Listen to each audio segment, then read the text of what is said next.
श्री इष्टोपदेश ग्रंथ के अंदर जो अपनी विषय वस्तु चली हुई है, यहाँ पे पूर्व सत्र के भीतर गाथा या फिर श्लोक क्रमांक जो 13 था उसका स्वाध्याय यहाँ पे हुआ था, जिसके विषय में चर्चा ये चली हुई थी कि यद्यपि संसार के भीतर ये देखा जाता है कि काफ़ी लोग संपत्ति वाले होते हैं, तो वे संपत्ति वाले होने पर भी क्या वो सचमुच में जीवन में सुखी हैं, इसके विषय में चर्चा हुई थी। और इसको समझाने के लिए आचार्य देव ने संक्षिप्त में ये कहा हुआ था कि धन का अर्जन करना दुख रूप है, फिर धन का संरक्षण करना दुख रूप है, धन का आना दुख रूप है, धन का जाना दुख रूप है। तो इस प्रकार से हर हालत में जो धन इस दुख को पैदा करता है उसका धिक्कार हो। तो ऐसा भाव जो है वो पूर्व के श्लोक के भीतर प्रकट किया हुआ था। तो शिष्य यहाँ पे इसको सुनने के पश्चात एक बड़ा गजब का सवाल उपस्थित करता है, प्रश्न उपस्थित करता है आचार्य देव के सामने, कि कहता है कि हे भगवान, जैसे आपने बताया कि धन का अगर स्वरूप ऐसा है तो यह बहुत ही आश्चर्य की बात है कि मुश्किलों में कमाई, जब मुश्किलों से कमाई जाती आदि हेतुओं से धनादिक की संपत्ति दोनों लोक में दुख देने वाली है। दोनों लोक यानी क्या? परलोक और इहलोक। ये इहलोक में अपन देखते हैं कि संपत्ति सच में सुखी करती है क्या, जिसका यहाँ पे निराकरण किया हुआ था। क्यों? क्योंकि ये अल्प सुख और बहुदुख का कारण है, जैसे पूर्व में अपन ने जाना था, है ना। तो इसीलिए यहाँ पे कह रहे हैं कि ये धनादिक जो संपत्ति है वो दोनों ही लोक में दुख को उत्पन्न करने वाली है। तो इसमें आश्चर्य की बात यह है कि अगर ऐसा है तो लोग इसको छोड़ क्यों नहीं देते, है ना। तो प्रश्न बहुत सुंदर प्रश्न है। तो इसके उत्तर में आचार्य जो है वो श्लोक नंबर 14 के माध्यम से क्या कहते हैं, देखिए। तो यहाँ पे कहते हैं, विपत्तिमात्मनो मूढ़ः परेषामिव नेक्षते दह्यमान मृगाकीर्ण वनान्तरतरुस्तवत्। तो देखिए यहाँ पे उत्तर क्या प्रस्तुत करते हैं कि आश्चर्य की बात यह है कि दुख अगर धन से इतना उत्पन्न होता है तो लोग इसको छोड़ते क्यों नहीं हैं। तो इसके उत्तर में आचार्य देव कहते हैं, दह्यमान मृगाकीर्ण वनांतर तरुस्तवत्।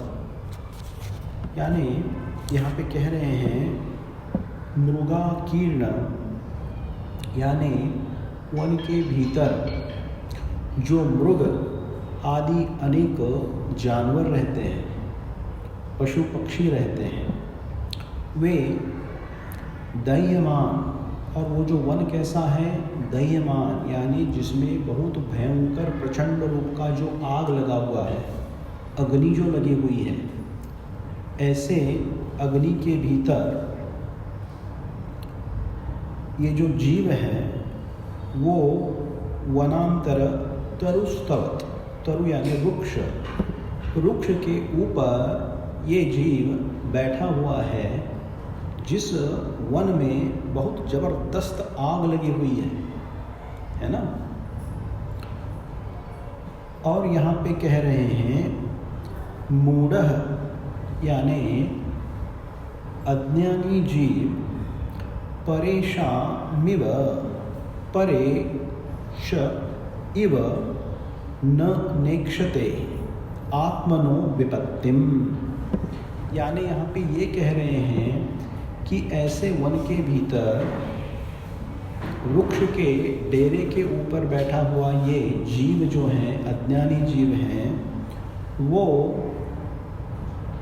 परे यानी दूसरे यानी कौन, जो वहाँ पे जो प्राणी हैं उन प्राणियों की विपत्ति तो देख रहा है ना, क्योंकि दिख रहा है कि प्राणी जल रहे हैं, क्योंकि बहुत बड़ी आग लगी हुई है।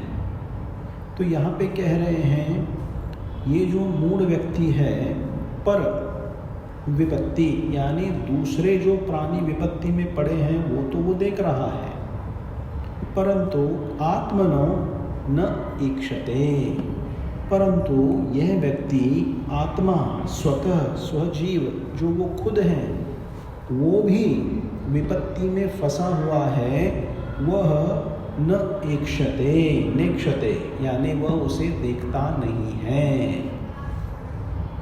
ऐसा उसका उत्तर यहाँ पे आचार्य देव ने प्रस्तुत किया हुआ है कि लोक के भीतर लोग संपत्ति क्यों नहीं छोड़ते हैं। तो यहाँ पे इन्होंने एक वापस दृष्टांत प्रस्तुत किया हुआ है ना, और उस दृष्टांत के माध्यम से समझाते हैं जिसमें अनेक मृगाकीर्ण मृग आदि अनेक प्रकार के पशु पक्षी जो बड़े बड़े अरण्य के भीतर रहते हैं, दावानल की ज्वाला से, दावानल का अर्थ होता है दह्यमान जो शब्द हुआ है ना, तो बहुत बड़े प्रकार की अग्नि जब जंगल में प्रदीप्त होती है तो उसे दावानल कहते हैं, है ना। तो यहाँ पे कह रहे हैं जिसमें अनेकों हिरण आदि दावानल की ज्वाला से जल रहे हैं, दह्यमान मृगाकीर्ण, ऐसे जंगल के मध्य में वृक्ष पर बैठकर वनांतर तरुस्तवत, यानी ऐसे जंगल में जिसमें आग लगी हुई है उसके मध्य के वृक्ष पर बैठकर हर मनुष्य की यह तरह यह संसारी प्राणी यानी उस बैठे हुए मनुष्य की तरह ये संसारी प्राणी जीव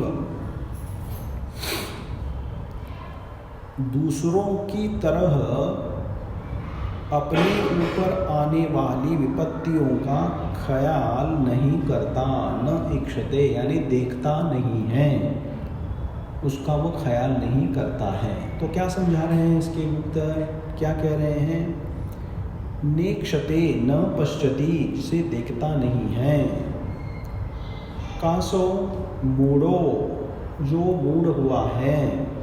और कौन है ये मूढ़, तो लोक धनाद्यासक्त लुप्त विवेको लोकः, धन की आसक्ति से जो विवेक जिसके पास रहा नहीं है, जो अविवेकी हो गया है, विवेक जिसका लुप्त हो गया है, क्यों, क्योंकि धन की आसक्ति इतनी बढ़ चुकी है मन के भीतर कि उसको और कुछ दिखता नहीं है। ऐसा कौन, तो लोक, सारा लोक ऐसा है, सारे लोक में रहने वाले प्राणी ऐसे हैं, ऐसे जीव ऐसे हैं, अपन ऐसे हैं। काम विपत्ति, और यहाँ पे जो विपत्तियाँ प्रस्तुत करी हुई हैं वो तो जंगल की विपत्ति प्रस्तुत करी हुई है, तो उसका अर्थ क्या लेना है यहाँ पे, तो कहते हैं चौरादिनाम क्रियामाणाम धनापहाराद्यापदाम। क्या है कि दुनिया के भीतर, लोक के भीतर जब भी धन मिलता है तो उसके साथ अनेक विपत्तियाँ आती हैं, कभी उसको चोर चुरा के ले जाते हैं, कभी अनेक प्रकार के चीज़ों में उसका व्यय हो जाता है, और जो नहीं चाहिए ऐसी चीज़ें होकर धन विलुप्त हो जाता है, धन चला जाता है। तो ये क्या है, ये विपत्तियां हैं। तो ये विपत्तियां जो दूसरों को आती हैं जीवन के भीतर, उसको तो वो देख लेता है,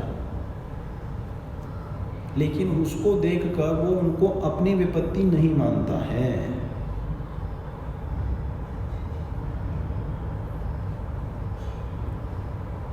यथा इमे विपदा आक्रम्यन्ते तदा हमप्याक्रमन्तव्य इति न विवेचनीयत्यर्थः। तो यहाँ पे कह रहे हैं इन विपत्तियों के शिकार जो अन्य लोग होते हैं, वैसा मैं भी इस विपत्ति का शिकार हो सकता हूँ, मुझे भी विपत्तियाँ आ सकती हैं, ऐसा ख्याल, ऐसा विचार इस जीव के मन में नहीं आता है। क्यों नहीं आता है? क्योंकि पंचेंद्रिय के विषय कषायों में और धन की आसक्ति में ये जीव इतना विलुप्त हो चुका है, इतना लिप्त हो चुका है, उसको सामने वाली आने वाली विपत्तियों का ध्यान नहीं रहता। तो अभी जंगल में जो आग लगी हुई है, जो दृष्टांत प्रस्तुत किया हुआ है, ये क्या है दृष्टांत? कि भाई जंगल तो इतना बड़ा है, तो अगर जो जीव, जो प्राणी वो बड़े एक टहनी पे जाके अगर बैठा हुआ है और बाहर के सारी जगह पे दिख रहा है उसको कि ये सारा जो दावानल है ये जंगल को ख़त्म कर देने वाला है, वो देख रहा है कि बाकी के जो प्राणी हैं, कितने प्रकार के प्राणी जंगल में रहते हैं, वो आग में झुलस रहे हैं, झुलस के दुख पा रहे हैं, मर रहे हैं, परंतु मूढ़ता के कारण उसे क्या आभास होता है कि वो दुख उनका है, वो दुख मेरा नहीं है, इसीलिए मैं तो सुरक्षित हूँ यहाँ पे। लेकिन जिस जंगल में आग लगी हुई है, वो जंगल में जो वो पेड़ है, उस पेड़ पे जो स्थित हैं, वहाँ पे विपत्ति उसको कैसे नहीं सताएगी, कैसे नहीं आएगी, उससे वो दूर कैसे रह पाएगा, इसका विवेक जो है उस प्राणी को नहीं है, जो दूसरों के दुखों को तो देख रहा है लेकिन अपनी आने वाली विपत्ति को वो नहीं देख पा रहा है। तो ऐसा ही जब समय चला जाएगा तो एक समय क्या होगा कि जिस वृक्ष पे वो बैठा हुआ है वहाँ पे भी आग लग जाएगी और आग लग के उसका जीवन समाप्त हो जाएगा, वो भी आग में जलकर मर जाएगा। परंतु खुद की विपत्ति जो है, आचार्य देव यहाँ कह रहे हैं आत्मनो न एकशते, यानी ये जो जीव है वो अपनी विपत्ति की तरफ आंख उठा के नहीं देखता है, अपनी विपत्ति को, दूसरों की विपत्ति, अपनी विपत्ति उसे भासित नहीं होती है। तो इसका अर्थ क्या लेना है अपने को? यहाँ पे छोड़ना क्यों नहीं होता है संपत्ति को, संपत्ति को त्याग क्यों नहीं सकते हैं? तो मुख्य इसका कारण जो प्रस्तुत किया हुआ है वो कारण है धन के प्रति होने वाली जीव की आसक्ति, और उस आसक्ति से उत्पन्न होने वाले अनेक जो विपदाएं हैं, आपदाएं हैं, वो यद्यपि जीवन के भीतर दूसरे लोगों के ऊपर आते हुए तो वो देख सकता है। तो हम इसे कैसे समझें? तो भाई हम लोग के भीतर तो इतना देखते हैं, किसी का घर लूट जाता है, किसी का परिवार लूट जाता है, किसी के घर में मृत्यु हो जाती है, किसी के घर का बिजनेस उजड़ जाता है, किसी का एक्सीडेंट हो जाता है, कोई कुछ करने लायक जीवन में बचता ही नहीं है, किसको बहुत बड़ा घाटा लग जाता है, किसी की आंखें चली जाती हैं, कोई लूला पांगला हो जाता है। ये सारी परिस्थितियां जीवन के भीतर अपन देखते हैं, लेकिन जब तक वो चीज़ अपने ऊपर नहीं आए तब तक उस दुख का आभास हमें नहीं होता है। हम क्या समझते हैं ये दूसरे का दुख है। तो भाई जब दूसरे का दुख है तो हो सकता है कि पाप के उदय आने पर ऐसी हमारी भी अनेक तरीके की परिस्थिति हो सकती है। जब तक पुण्योदय चल रहा है तब तक सारी व्यवस्था जुटी हुई है, सारी व्यवस्था चली हुई है, और जैसे ही पुण्य कर्म का उदय समाप्त हो जाता है या फिर उसके भीतर अंतराय कर्म का उदय आ जाता है, पुण्य भी अगर हो लेकिन अंतराय कर्म का उदय अगर प्रखर तीव्र रूप से अगर आता है तो वो पुण्य से जो भी प्राप्त जो भी चीज़ें हैं, संपत्ति हैं, संयोग हैं, वो जीव उसको भोगने में समर्थ नहीं हो पाता। ये सिद्धांतिक दृष्टिकोण से इसका एक्सप्लेनेशन है। तो ऐसी परिस्थितियाँ सबके ऊपर आती हैं। तो यहाँ पे आचार्य देव कहते हैं कि भाई ये जो आग जो बोल रहे हैं, जिसके ऊपर जल रहा है ये जीव, है ना। तो देखो, संसार का जो दृष्टांत आगम के भीतर जो प्रस्तुत किया है वो क्या है? ये संसार अटवी के समान कहा हुआ है। अटवी यानी जंगल, बहुत बड़ा घना जंगल, जिसमें जब व्यक्ति एक बार अगर खो जाता है तो उसको राह नहीं मिलती है। राह मिलना बहुत मुश्किल है, तो उसको अटवी कहते हैं। तो इस संसार को अक्सर से अटवी कहा हुआ है। इस अटवी के भीतर ये जीव फंसा हुआ है और उसको रास्ता मिल नहीं रहा है। और ये संसार रूपी अटवी मतलब क्या है कि पंचेंद्रिय विषय कषाय जनित जो भोग हैं, उसकी जो आसक्ति है और उस आसक्ति से निर्माण होने वाले जो हमारे भाव परिणाम सब हैं, उनको क्या कह रहे हैं यहाँ पे? यही आग है। जंगल की आग मतलब क्या? जंगल की आग तो समझने के लिए दृष्टांत दिया हुआ है। तो इसको समझना क्या कि भाई संसार में जो स्थित प्राणी हैं, वे सभी प्राणी पंचेंद्रिय विषय कषायों की आग में झुलस रहे हैं। पंचेंद्रिय विषय कषाय यानी क्या?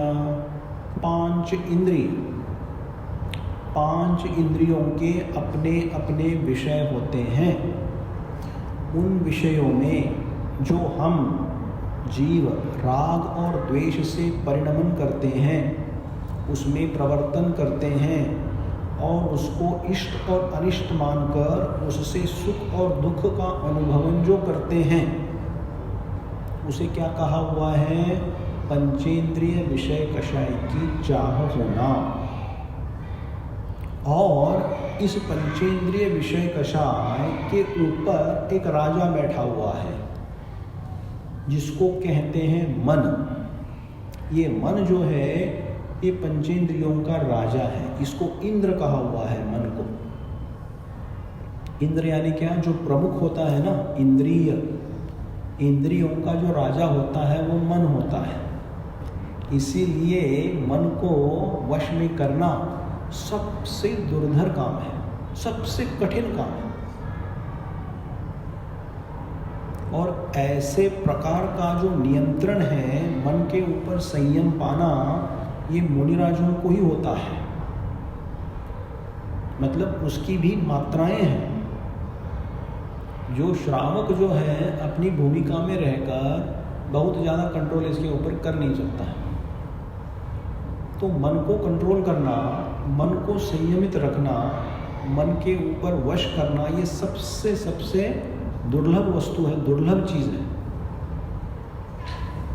तो ये जो मन है, ये मन ही इन पांचों इंद्रियों को विषय कषायों में प्रेरित करता है।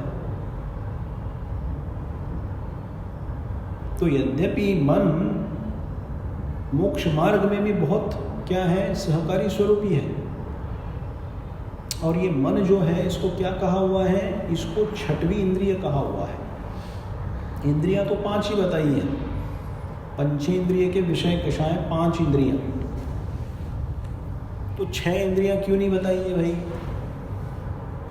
इंद्रियों को पांच ही क्यों कहा जाता है? क्योंकि पांच इंद्रियां जो है अपने ज्ञान का विषय होती हैं। होती है कि नहीं? अपने को दिखने में आती है कि नहीं? पांच इंद्रियों का सद्भाव अपन मान लेते हैं कि नहीं? लेते हैं।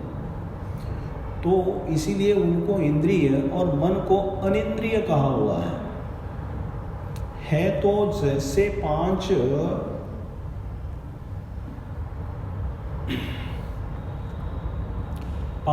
जो इंद्रियां हैं वे जैसे जड़ रूप यानी पुद्गल की ही पर्याय है, वैसे भी मन है। मन भी पुद्गल की ही पर्याय है। मन भी जड़ है, पुद्गल है। जैसे इंद्रियां हैं वैसे अपनी आँख जो है, अपने कान हैं, अपनी नाक है, जिह्वा है, फिर अपना स्पर्शन जो इंद्रिय है, ये सब क्या है? ये सब पौद्गलिक पदार्थ हैं, है कि नहीं? पुद्गल से बने हुए हैं। तो ठीक उसी प्रकार से मन की रचना भी पौद्गलिक कही हुई है, परंतु उसका स्वरूप इतना सूक्ष्म है, वो किसी यंत्र के द्वारा, इंस्ट्रूमेंट के द्वारा, माइक्रोस्कोप के द्वारा और या किसी भी साइंटिफिक एडवांसमेंट्स जो भी हुए हैं और जो भी एडवांस्ड इंस्ट्रूमेंट्स निकले हुए हैं, उनके माध्यम से मन का यद्यपि पौद्गलिक होने के बावजूद भी, पौद्गलिक यानी जड़, जैसा ये टेबल अपने को दिखता है जड़ है, तो इसका स्वरूप जो है वो स्थूल स्वरूप है, इसलिए अपने को दिखने को आता है। वैसा मन का स्वरूप जो है वो दिखने को नहीं आता है, इसीलिए को अनिंद्रिय कहा है, इसीलिए इसको छठवां इंद्रिय कहा हुआ है। तो मुख्य रूप से जो जीव का जो मित्र भी है और शत्रु भी है, वो कौन है? वो मन है, क्योंकि ये सारी कसरत है जो मन को इंद्रियों के वश करने के लिए है। इंद्रियां वश में कब होंगी? जब मन जब वश में होगा तभी इंद्रियां वश में होंगी, क्योंकि इंद्रियां मन जो ऑर्डर देता है, मन जो कहता है, मन के अनुसार काम करती हैं। तो मन को जब तक हम नियंत्रित नहीं करेंगे तब तक क्या है? इंद्रियां नियंत्रण में नहीं आती हैं। तो मन को नियंत्रित करने के लिए अनेक प्रकार के फिर क्या माध्यम बताए गए हुए हैं, है ना? आजकल लोग ध्यान वगैरह कराते हैं, एक कंसंट्रेशन बढ़ाते हैं, ये करो वो करो करते हैं, ये सब क्या है? ये एक प्रकार है सब। लेकिन अब ध्यान का स्वरूप अलग हो गया है। आजकल लोग जीवन के भीतर इतने तनावग्रस्त हो चुके हैं, there is so much stress in life, so lot of times all these meditation sessions are supposed to reduce that stress. वो स्ट्रेस को निकालने का साधन बन चुका है, बट मेडिटेशन का एक्चुअली वो पर्पस नहीं है। समझे आप बात? मेडिटेशन का पर्पस वो नहीं है जीवन के भीतर आपका स्ट्रेस निकाल देना। लेकिन अब जीवन पद्धति ऐसी हो गई है, लोग इतने त्रस्त हो चुके हैं अपने जीवन के भीतर, इतने सब फास्ट लाइफ हो चुका है, इतना कॉम्प्लिकेटेड लाइफ हो चुका है, तो कहीं शांति नहीं मिल रही है। 2 मिनट जब मंदिर में आते हैं तो थोड़ी शांति का अनुभव करते हैं, थोड़ा मिलती है शांति। तो शांति को पाने के लिए और स्ट्रेस कम करने के लिए फिर मेडिटेशन के टेक्निक्स वगैरह निकाले गए हैं। तो मुनिराज के जो 28 मूल गुण होते हैं, 28 मूल गुणों के भीतर पंचेंद्रिय जय निरोध नाम का एक गुण है उनका, है कि नहीं? 28 मूल गुणों में है पंचेंद्रिय निरोधक, ये उनका 28 मूल गुणों के अंतर गुण बताया हुआ है। जैसे 5 महाव्रत हैं, 5 समितियां हैं, 3 गुप्तियां हैं, और क्या है? हाँ, गुप्तियां 28 मूल गुण में नहीं है, 13 प्रकार के चारित्र में हैं 3 गुप्तियां। चलो 3 गुप्ती को मत पकड़ो यहाँ पे। और 5 प्रकार के इंद्रियों का निग्रह करना, ये मुनियों के 28 मूल गुणों के भीतर आते हैं। यानी अपनी साधना के द्वारा वे क्या करते हैं? निरंतर अपने मन को काबू में रखने का, नियंत्रण करने का हमेशा प्रयास करते हैं।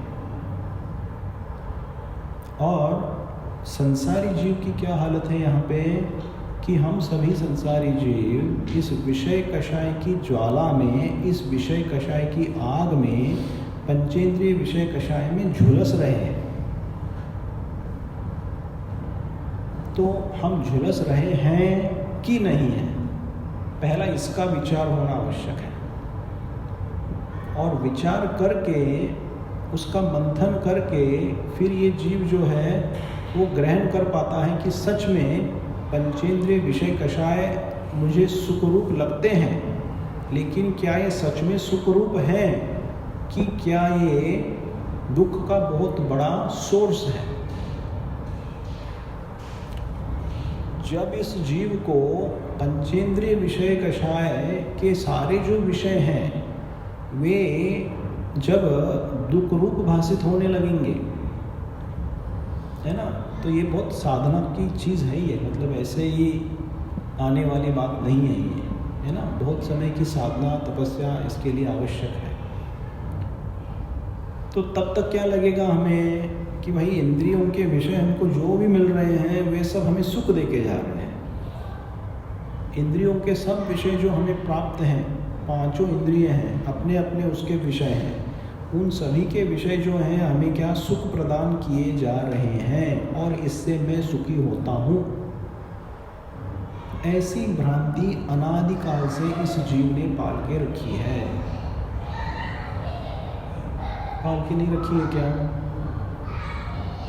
क्योंकि अगर नहीं पालते तो पंचेंद्रिय विषय कषायों को मिलाने के पीछे, उसको पाने के पीछे इतना पुरुषार्थ जीव क्यों करता? अगर कोई ये कहता है कि हमारा ये ऑब्जेक्टिव नहीं है, हम ऐसा नहीं कर रहे हैं, तो ऐसा नहीं है तो सारी की सारी जीवन के भीतर जो हम कसरत कर रहे हैं वो किसके लिए है? विषय कषाय को भोगने के लिए ये तो सारा हो रहा है। तो इसका अर्थ क्या है? पहले हमें ये सोचना पड़ेगा, जो आचार्य देव ने दृष्टांत प्रस्तुत किया हुआ है कि दावानल रूपी अग्नि के भीतर जो जीव झुलस रहे हैं, अभी देखो यहाँ पे विपत्ति की बात यहाँ पे आचार्य देव ने कर दी है। यानी संसार चक्र में परिभ्रमण करते हुए जो अनेक प्रकार के दुख जीवों को प्राप्त होते हैं, उन दुखों को लेकर आचार्य देव यहाँ कह रहे हैं कि भाई जीवन के भीतर दूसरे लोग जब दुखी हो जाते हैं तब हम उनका दुख दिखने में आता है, लेकिन जब अपने ऊपर बीतती है तब अपने को पता चलता है कि दुख है क्या। नहीं, कोई दुखी है, अपने प्रिय आसपास के हैं, सब हैं, उनको सांत्वना तो अपन दे सकते हैं, लेकिन जब तक अपने ऊपर नहीं बीतती है तब तक पता नहीं चलता है कि है क्या दुख आखिर। तो विपत्ति तो एक बात है, विपत्ति को छोड़कर ये पंचेंद्रिय के विषय कषाय ऐसे हैं, यहाँ पे अगर पापोदय के कारण विपत्तियाँ आती हैं और आसक्ति जो जीव के भीतर बहुत भरी हुई है, वो आसक्ति अगर है तो आसक्ति उसको एक मिनट भी शांत बैठने नहीं देती है। क्यों? क्योंकि जिसके प्रति इष्ट रूप बुद्धि चल रही है, जिस परद्रव्य के प्रति इष्ट रूप बुद्धि का विकास हो गया है, उसके बिना सुख नजर आता ही नहीं है।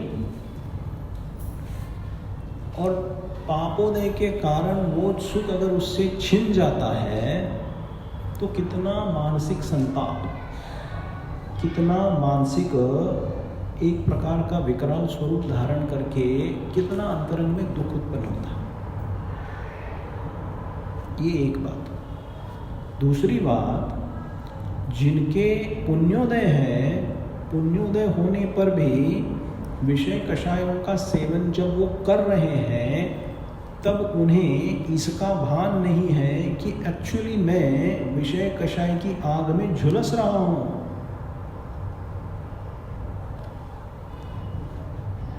क्योंकि पाप जब आता है ना, पापोदय जब प्रकृष्ट रूप में जीवन के भीतर आता है तो कथनचित कभी कभी जीव है ना धर्म की तरफ मुड़ जाता है, पाप से भयभीत होकर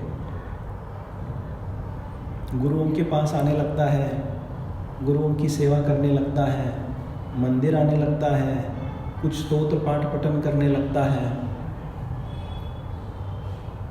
क्यों मेरे साथ ऐसा क्यों हुआ? दुख कभी कभी ऐसा टर्निंग पॉइंट जीवन के भीतर लाता है लोगों को। अब वो दुख पलट के बाद सुख वापस आ गए हैं तो फिर भगवान को याद रखते हैं कि भूलते हैं, वो बात अलग है। क्योंकि सिर्फ दुख को मिटाने के लिए भगवान की शरण लेना, देवशास्त्र गुरु की शरण लेना, ये कोई विवेक की बात नहीं है।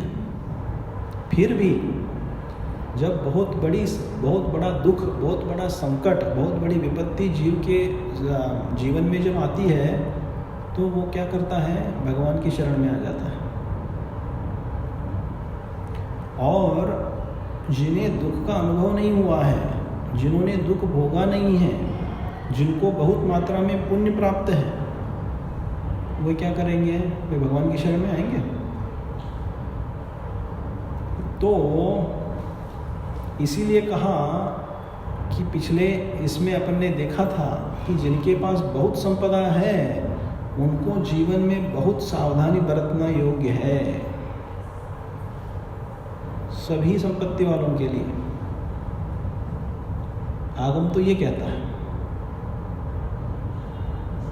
क्योंकि ऐसी संपत्ति तुम्हारे निज गुणों का हनन करके तुमको बर्बाद करने की शक्ति वो संपत्ति रखती है। तो ऐसे एक परिवार को हम जानते हैं, जिस परिवार में पुण्योदय से उनको बहुत बड़ा एक ऐसी चीज़, ऐसा मौका उनको मिल गया जिससे बहुत धनार्जन हुआ उनके साथ। और उनके घर में जो वरिष्ठ व्यक्ति थे, जब उन्हें पता चला ये, तो उन्होंने पहली बात अपने बेटे को क्या समझाई पता है? उन्होंने कहा, बेटा अब तुम्हारे पास इतना धन आ गया है, तू विवेक से काम लेना। ऐसे समझाने वाले माँ पिता मिलने के लिए बहुत पुण्य लगता है कि बहुत बड़ी संपत्ति आने के बाद माता अपने बेटी को सावधान कर रही है। तो वो बहुत धर्मी थी, वो माता, वो धर्मी जीव था। क्योंकि अक्सर यही देखा जाता है कि संपत्ति जब आती है तो पूरा सारा कुटुंब उसमें गाफिल हो जाता है, उससे कोई भय नहीं लगता है। अभी तो क्या है, ऐश करने का दिन है, अभी ऐश कर लेंगे, हम तो भोगेंगे इसको, बड़े बड़े तरीके से बड़े बंगले में रहेंगे, बढ़िया भोग भोगेंगे, बड़ी बड़ी जगह जाएंगे, सब कुछ करेंगे। कितने अपन मनोरथ, कितने सारे प्लान्स बना लेता है जीव जब उसके पास पैसा आ जाता है तो। लेकिन ऐसे विरले जीव भी मिलते हैं जो इन संपत्ति से डर जाते हैं और चेतावनी देते हैं कि भैया अब संभल के रहना, विवेक से रहना, क्योंकि ये तुम्हें बर्बाद भी कर सकता है, कितने व्यसन उत्पन्न कर सकता है, कितने गलत काम तुमसे करवा सकता है, अन्याय अनीति के मार्ग में भी लगा सकता है। क्योंकि धन की एक बार आशा और लत अगर लग गई है ना, तो उसको ज़्यादा पाने के लिए आदमी कुछ भी करता है, पुण्य और पाप का नहीं सोचता है तब वो। तो जिनके पास पूर्व पुण्य उदय के कारण इतनी सब संपदाएं मिली हुई हैं, वे तो अगर उनके पास विवेक रहा तो वो भगवान की शरण में आएंगे। अगर विवेक नहीं रहा तो वे भी यद्यपि पुण्य को पाकर पंचेंद्रिय विषय कषायों के जो उनके अपने अपने भोग हैं, उनको भोगों को वो पा रहे हैं, मिला रहे हैं, भोग रहे हैं और भोग के अपने आप को सुखी मान रहे हैं।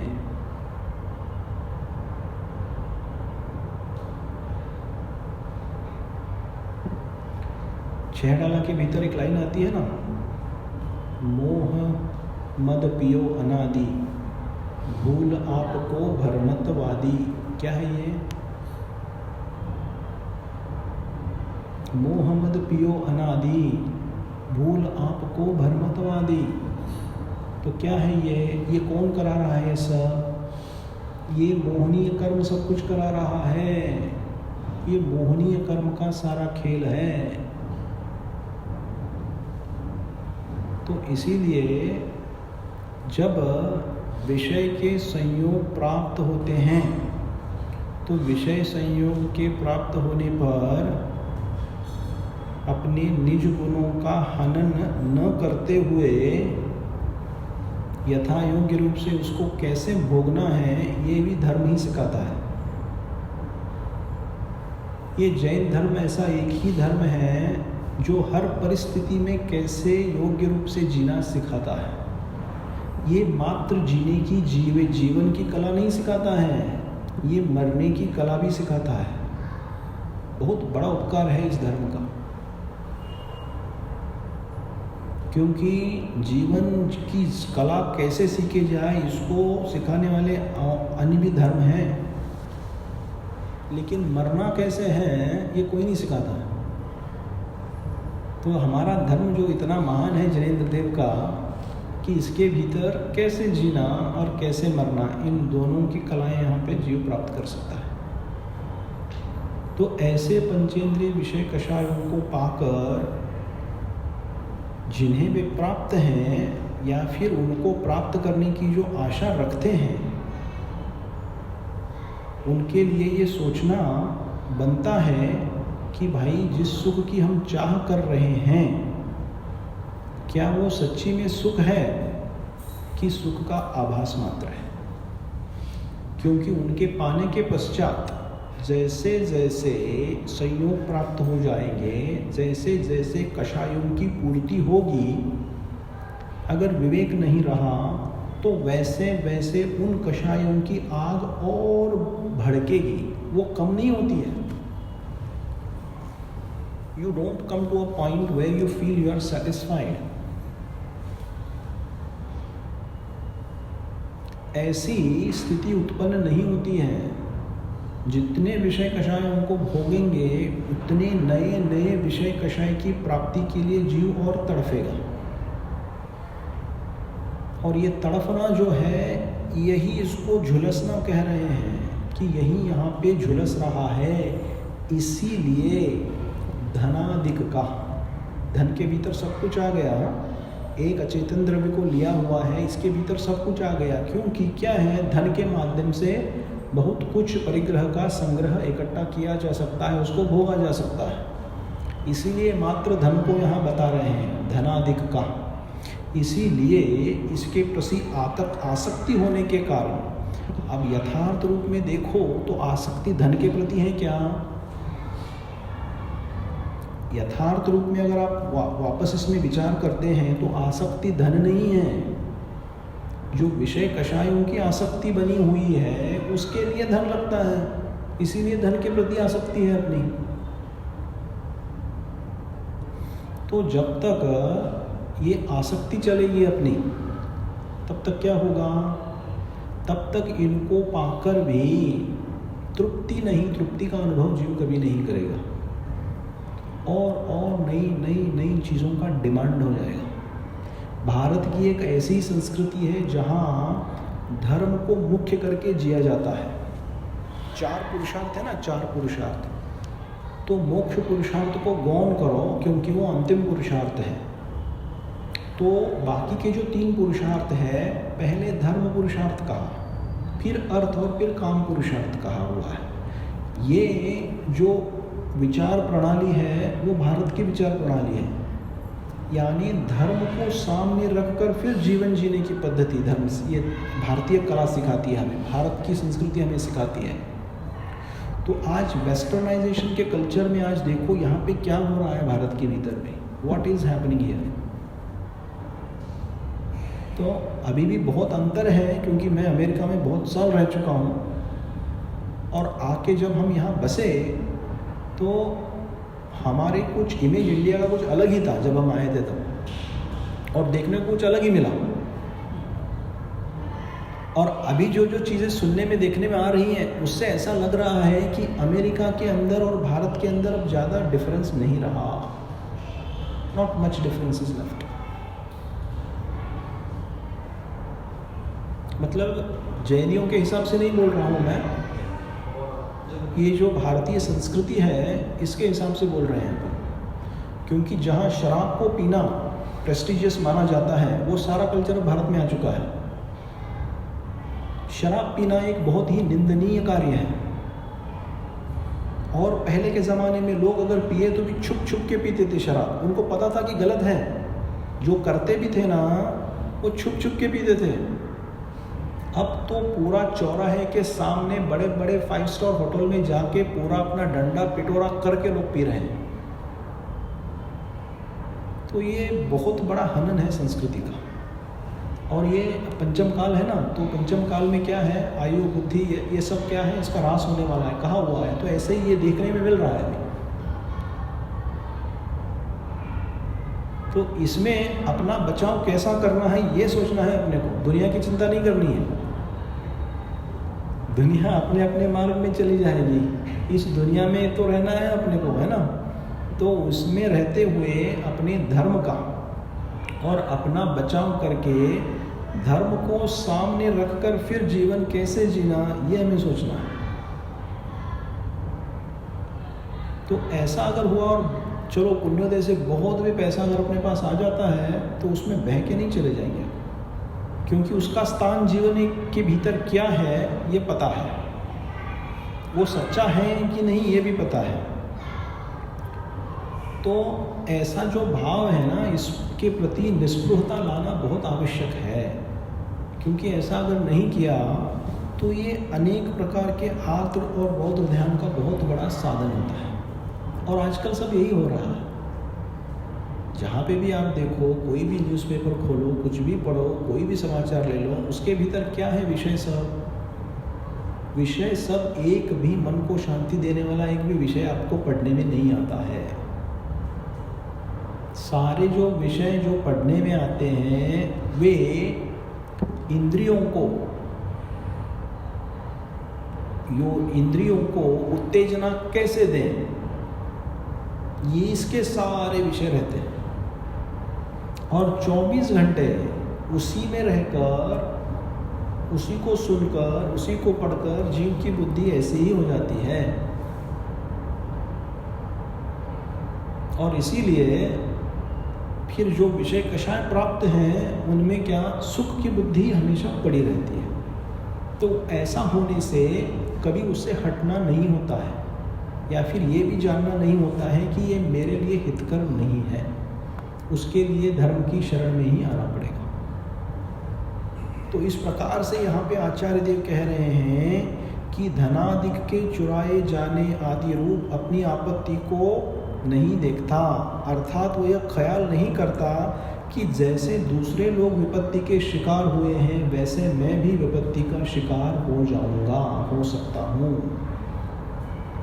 जैसे दावानल की ज्वालाओं से जहाँ अनेक मृगगण झुलस रहे हैं, जल रहे हैं, उसी वन के मध्य में मौजूद वृक्ष के ऊपर चढ़ा हुआ आदमी यह जानता है कि ये तमाम मृगगण घबरा रहे हैं, छटपटा रहे हैं एवं मरते जा रहे हैं। इन विपत्तियों का मुझसे कोई संबंध नहीं है, मैं तो सुरक्षित हूँ। विपत्तियों का संबंध दूसरों की संपत्ति से है, मेरी संपत्ति से नहीं। मेरी संपत्ति तो सुरक्षित है। इसका मतलब क्या हुआ? ये मूढ़ता का प्रतीक है, क्योंकि जिस कारण से संपत्ति प्राप्त हुई है उस कारण को ये सोच नहीं रहा है, और जो अंत में छूटने वाला है, जो पर है, जो उदयाधीन है, उसे वो सुख मान के बैठ रहा है। ये मूल क्या है? भूल है जीव की। तो इसके कारण यहाँ आचार्य देव कहते हैं कि